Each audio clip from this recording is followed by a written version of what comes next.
Hi, this is Troy Doty, Managing Principal Broker and owner of Northwest Realty Source. Let me ask you something. If home prices were really going to come down, wouldn't we be seeing it clearly by now? Mortgage rates have been higher quite a while, inventory has improved in some areas, and buyers aren't bidding the way they were 2 or 3 years ago. Because of that, a lot of people are thinking this has to be the year prices finally fall. But when you step back from the noise and actually look at the numbers, the situation isn't quite that simple. Yes, the market has shifted and things have cooled from the frenzy we experienced, but cooling off and prices coming down are two very different things. National housing data still shows prices slightly higher than a year ago. The Federal Housing Finance Agency's House Price Index continues to show year-over-year gains. Zillow Home Value Index also shows modest growth, and Redfin's 2026 housing forecast is projecting about 1% price growth nationally this year. That is much slower than the rapid appreciation we saw during the pandemic, but it's still growth. When people talk about the housing correction or a crash, they are usually imagining broad price declines across the country,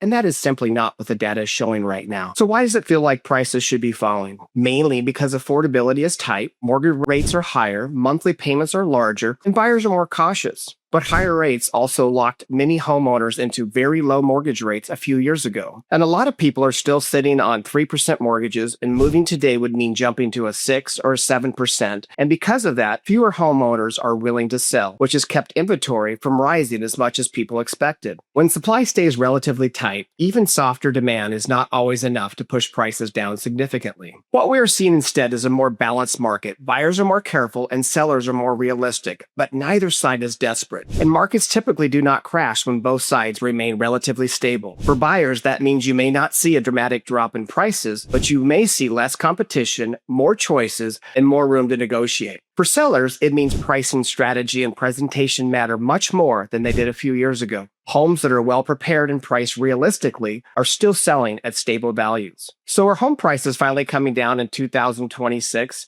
Nationally, the data says no. What we are seeing instead is stabilization. The rapid run-up we experienced a few years ago has leveled off, but broad price declines are just not showing up on the national numbers. And remember, real estate is always local.